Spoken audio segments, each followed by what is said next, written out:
Hello, grade 6 learners! Welcome to Valenzuela Live Science 6.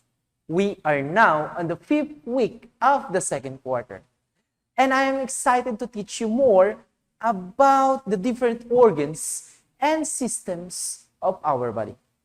How about you? I'm sure that you are also excited to watch and participate today. So what are you waiting for? Comment down your name and the name of your school. Feel free to type your answers and questions that are related to our topic in the comment box. And prepare your notebook, ballpen, and self-learning module. Today's lesson is based on the most essential learning competencies in Science 6. Explain how the organs of each organ system work together. And at the end of our lesson, you should be able to identify and describe the functions of the organs of circulatory system. Now that you're ready, first, let us have a review about our topic the last time. Can you name the following organs that I will show to you? Please comment down your answer. Let's start. How about in our picture number 1?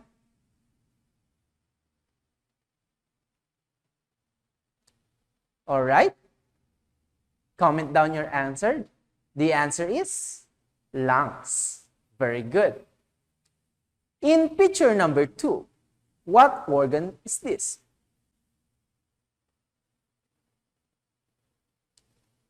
Okay, the answer is nostrils or nasal cavity. Next, how about in our picture number 3? What organ is this? Okay, the correct answer is diaphragm. And in our picture number 4, how about this one? Comment down your answer. All right, the correct answer is mouth. And lastly, in picture number 5, what organ is this? Okay, the answer is larynx. Very good, grade 6 learners. And these organs belong to our respiratory system. It is made up of different organs responsible for making the body take in oxygen and give off carbon dioxide and moisture. All right. So, have you ever asked yourself about what happened next if the oxygen go to the blood? Again, have you ever asked yourself about what happened next if the oxygen go to the blood? Let's try to find out. So, your body, like any other human body, is made up of different systems, which are continuously working together to keep the body in condition. Some of the body systems are responsible for providing the basic needs of the cell to continue life. The digestive system, respiratory system, and excretory system are some of the body systems that are directly connected to the circulatory system.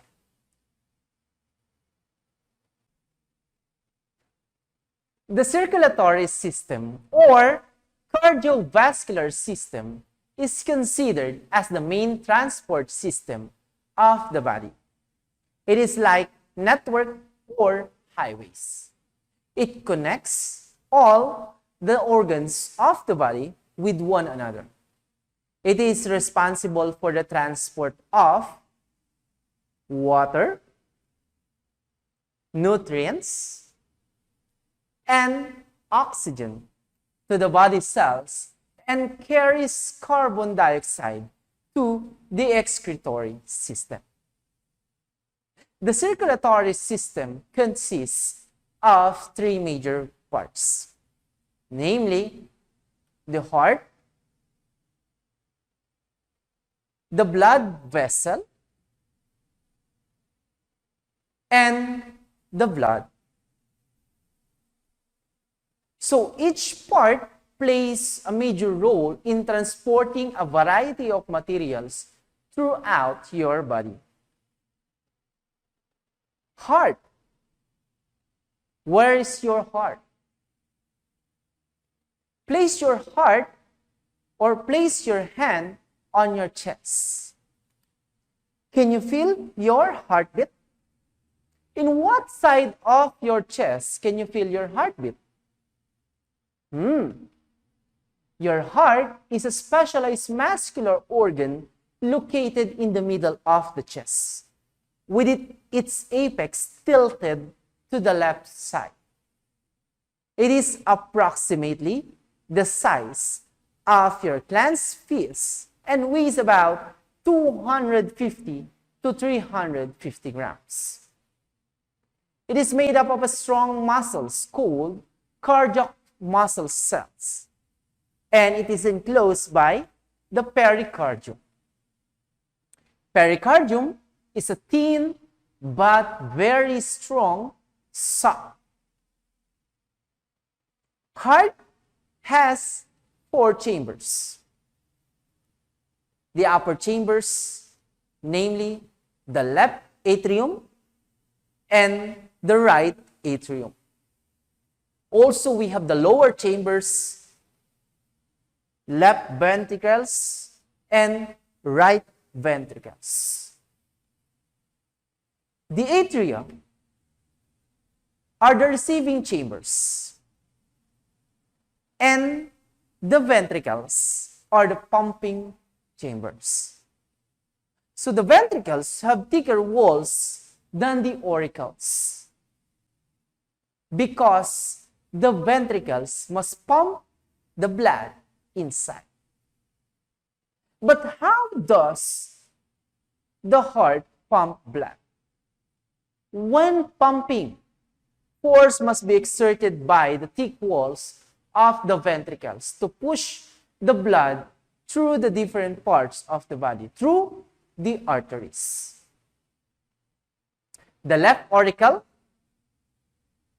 receives oxygen-rich blood from the lungs. So the blood flows down to the left ventricle through the mitral valve. The auricle contracts and pushes its remaining blood into the ventricle. The arteries carry the blood to all parts of the body. So after delivering the oxygen and food nutrients to the cells of the body, the blood goes back to the heart through the veins and to the right auricle. Blood passes the right auricle into the right ventricle through the tricuspid valve. Well, the main function of the heart is to pump blood to the lungs and to the body cells. It pumps approximately 5 liters of blood per minute. As the heart muscles relax and contracts, blood flows to and from the heart. And this movement of the heart causes the heart beats that you feel on your chest. The heart beats between 60 to 100 times a minute. In adult at rest, the heart beats 70 times per minute. It increases as you do vigorous activity or when you are tense or scared.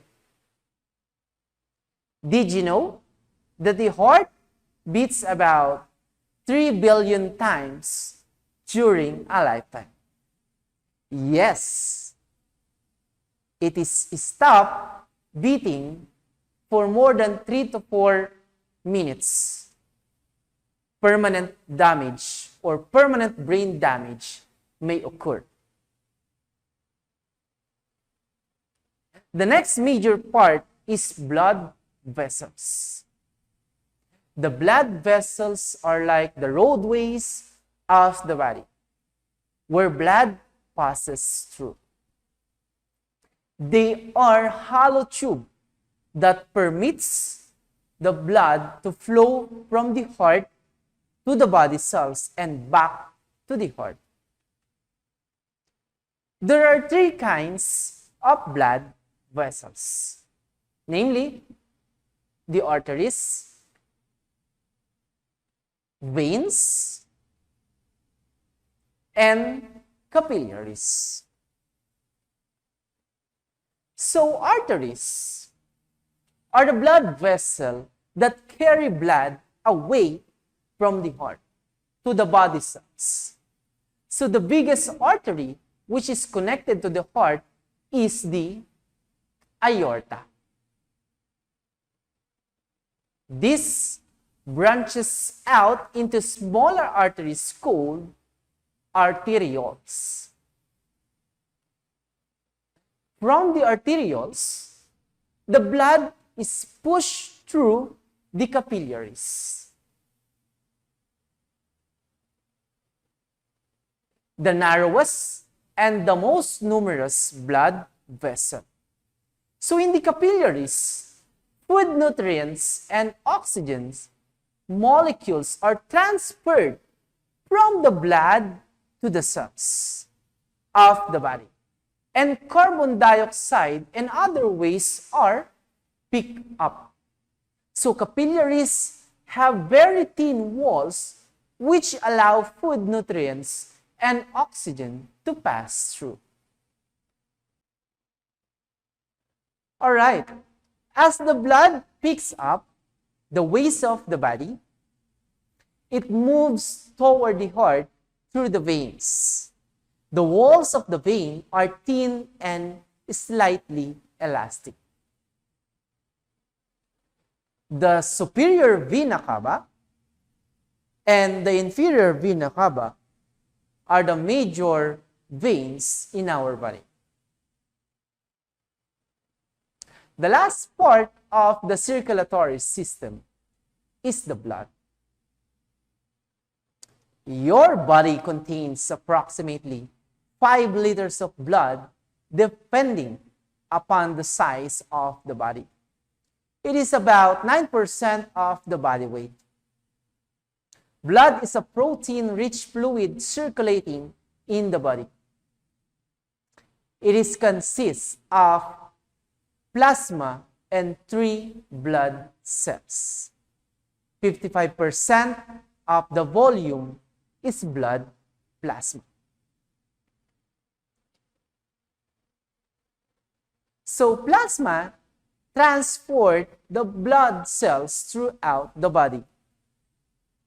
It also delivers the nutrients to the cells and picks up the waste from the cells. The portion of the cells is about 45% of the volume. Blood cells that are suspended in the plasma are 3 types. The red blood cells, the white blood cells, and the platelets.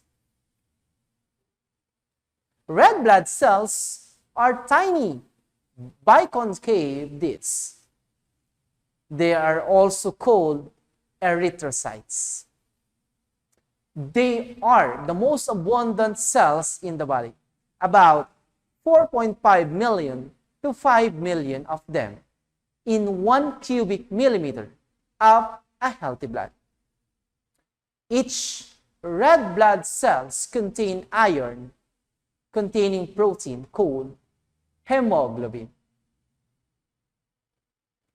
Hemoglobin transports oxygen from the lungs to the tissues of the body and picks up carbon dioxide. Oxygen attaches to the hemoglobin, thus giving a red color to the blood.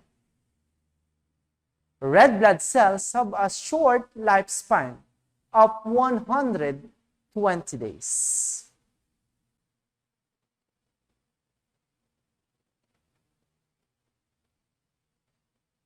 While the white blood cells or leukocytes are generally larger and less in number than red blood cells. They are only 5,000 to 10,000 white blood cells for every millimeter of healthy blood. They are the soldiers of the body because they fight infections. They attack and destroy germs that enter in our body. And the platelets or thrombocytes are the smallest element in the blood that play an important role in blood clotting. They are about 1/3 the size of the red blood cells. 1 cubic millimeter of a healthy blood contains 250,000 platelets. Finally, we are done with the different organs of the circulatory system. Did you enjoy our tour? Now that you know how does circulatory system works, let us have a quick review of the parts that we have discussed. Again, the parts of the circulatory system are heart, blood vessels, and the blood.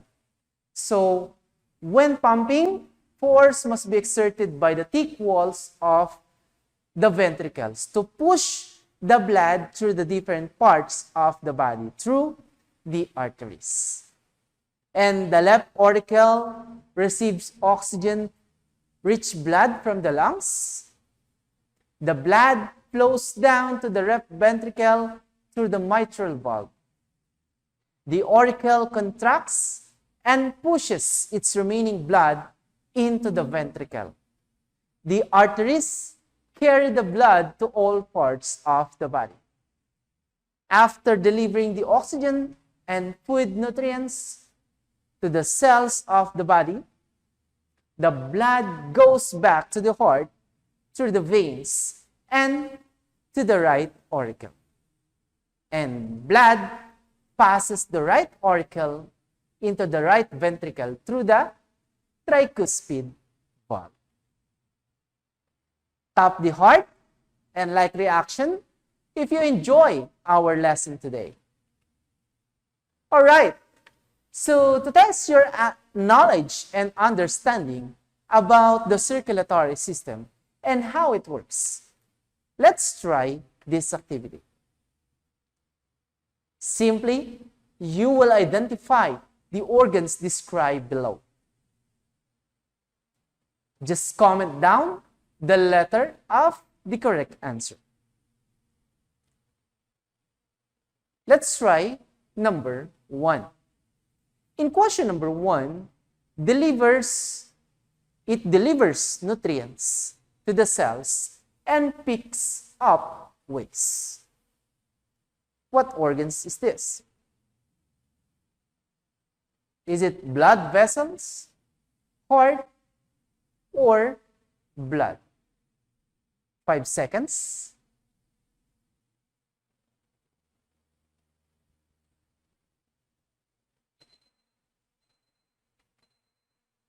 All right. The correct answer is letter C, blood. Question number 2. It received blood from the lungs. Letter A, right ventricle. Letter B, left auricle. Or letter C, right auricle. 5 seconds.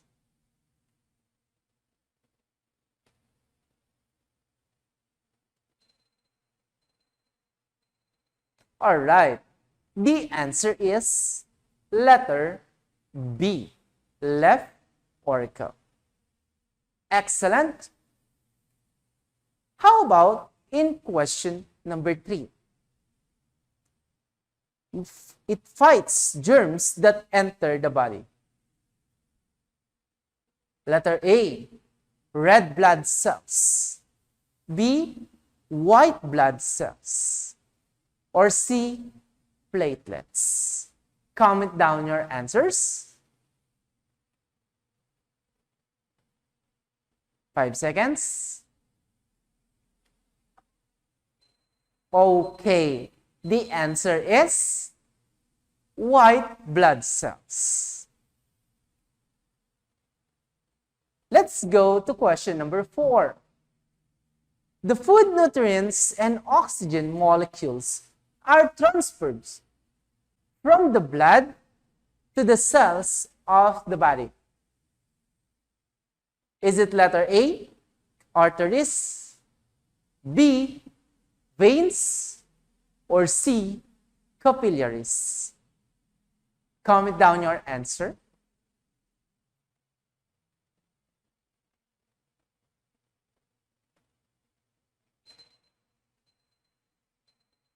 Okay, the correct answer is capillaries, letter C. And for the last question, it pumps blood to the different parts of the body. What organs is this? Is it letter A, heart, B, blood, or C, blood vessels?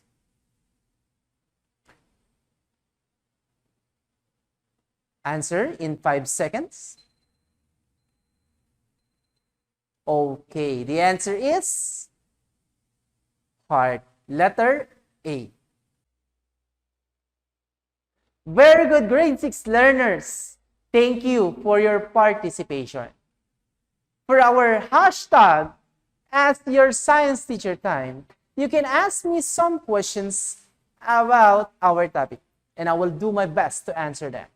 So you may now start typing your questions in our comment box. 20 seconds. Please comment down your questions about the circulatory system.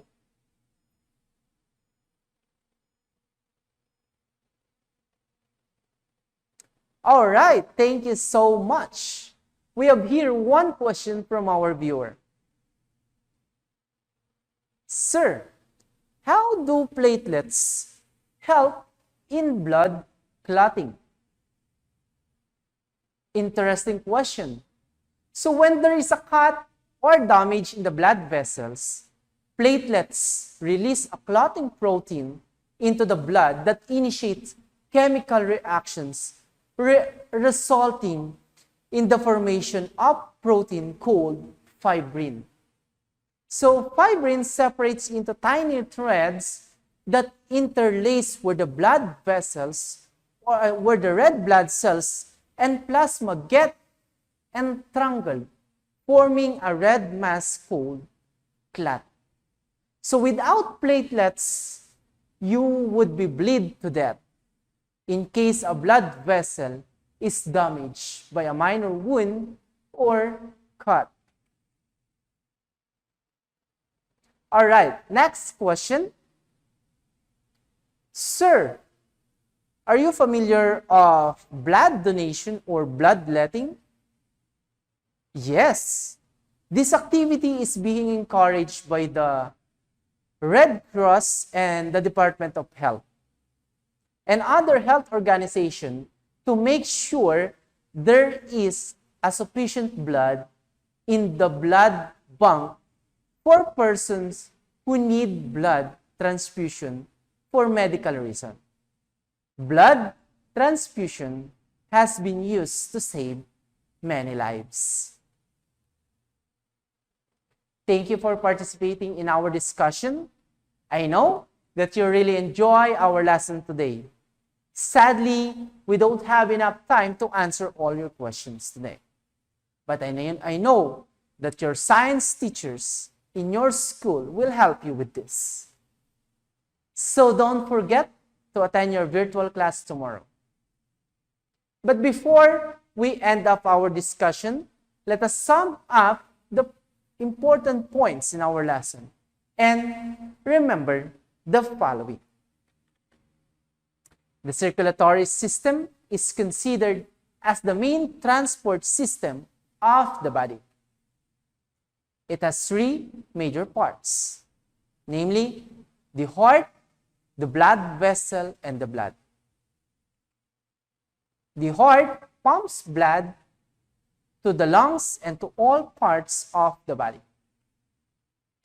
The blood carries water, nutrients, and oxygen to the cell of the body, carries waste to the excretory system, and protects the body from the infection. Blood vessel is the pathways where blood travels to the different parts of the body.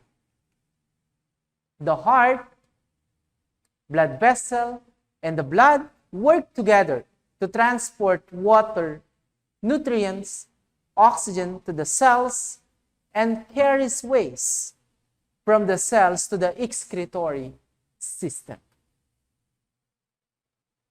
And for our homework, answer the what's more part in your module on page 16. Again, answer the what's more part in your module on page 16. Once again, I'm Sir Leslie Acuña, leaving you with a quote. Beauty is one thing, but pure heart, that is beautiful.